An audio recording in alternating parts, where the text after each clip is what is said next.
নমস্কার, নিউজ ভ্যানগার্ডের পর্দায় প্রত্যেককে স্বাগত জানাচ্ছি। এই মুহূর্তে আপনাদের সাথে আমি রয়েছি অঙ্কিতা। চোখ রাখছি এই মুহূর্তের গুরুত্বপূর্ণ খবরগুলির মধ্যে। প্রাণী সম্পদ বিকাশ দপ্তরের উদ্যোগে আজ খোয়াই পঞ্চায়েত সমিতির হল ঘরে অনুষ্ঠিত হয়েছে পশুপালক সম্মান নিধি বিতরণ অনুষ্ঠান। উপস্থিত ছিলেন খোয়াই জেলা পরিষদের সভাপতি জয়দেব দেববর্মা, খোয়াই পঞ্চায়েত সমিতির ভাইস চেয়ারম্যান তাপস কান্তি দাস, কল্যাণপুর পঞ্চায়েত সমিতির চেয়ারম্যান সৌমেন গোপ সহ অন্যান্যরা। খোয়াই জেলায় সর্বমোট ৩০০ জন সুবিধাভোগীকে ৬,০০০ টাকা করে প্রদান করা হয় এই অনুষ্ঠানের মধ্য দিয়ে, যেখানে এলাকাবাসীদের মধ্যেও এক প্রকার উৎসাহ উদ্দীপনা পরিলক্ষিত হয়। সে বিষয়ে সংশ্লিষ্টরা কি বলছেন শুনুন। ব্যাপকভাবে এই রাজ্যে কৃষি এবং পশুপালনকে উৎসাহিত করার জন্য বিভিন্ন পরিকল্পনা ইতিমধ্যে হাতে নিয়েছে।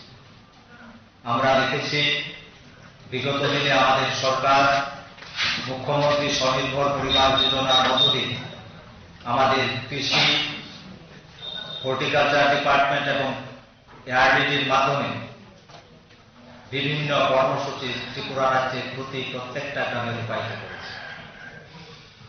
এখনো আমাদের সরকারের যে পশুপালন দপ্তর, এই দপ্তরের বিশেষ উদ্যোগে মুখ্যমন্ত্রী প্রাণী পালক সহায়ক নিধির মাধ্যমে একজন পশুপালককে ৬,০০০ টাকা করে আর্থিক সহায়তা দেওয়ার সিদ্ধান্ত নিয়েছে।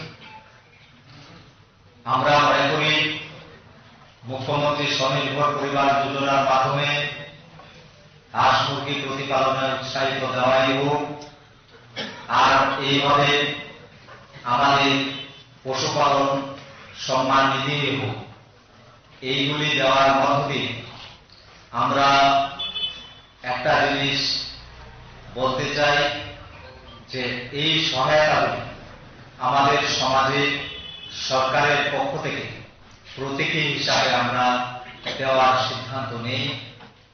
বাস্তবকে এই প্রতীকী সিদ্ধান্তগুলি বাস্তবায়িত করার ক্ষেত্রে আমরা বেনিফিশিয়ারি সিলেকশন করি এবং বেনিফিশিয়ারিদের সরকারি সহায়তা যথাযথভাবে প্রদান করা।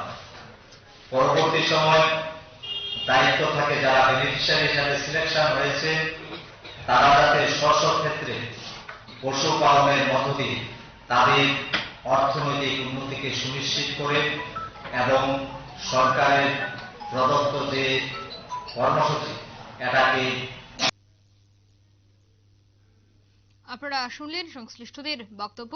আজ প্রাণী সম্পদ বিকাশ দপ্তরের উদ্যোগেই এই অনুষ্ঠানটির আয়োজন করা হচ্ছে খোয়াই পঞ্চায়েত সমিতির হল ঘরে, যেখানে প্রায় ৩০০ জন সুবিধাভোগীকে ৬,০০০ টাকা করে প্রদান করা হয়। তারা যেন আগামী দিনে তাদের যে সমস্ত কাজ রয়েছে, বিশেষ করে প্রাণী সম্পদ বিকাশ দপ্তরের আওতায় যে সমস্ত কাজ রয়েছে সেই সমস্ত কাজ যেন খুব সঠিকভাবে করতে পারে, তার জন্যই এই আর্থিক সাহায্য প্রদান বলে জানাচ্ছেন দপ্তরের আধিকারিকরা। মূলত আজকের এই অনুষ্ঠানে উপস্থিত ছিলেন খোয়াই জেলা পরিষদের সভাপতি জয়দেব দেববর্মা, খোয়াই পঞ্চায়েত সমিতির ভাইস চেয়ারম্যান তাপস কান্তি দাস সহ অন্যান্যরা। আগামী দিনেও দপ্তরের উদ্যোগে এই ধরনের বিতরণী অনুষ্ঠান বা এই ধরনের সাহায্যের হাত বাড়িয়ে দেওয়া হবে বলে জানা গেছে। নিয়ে নিচ্ছে ছোট্ট একটি বিজ্ঞাপন বিরতি, সঙ্গে থাকুন।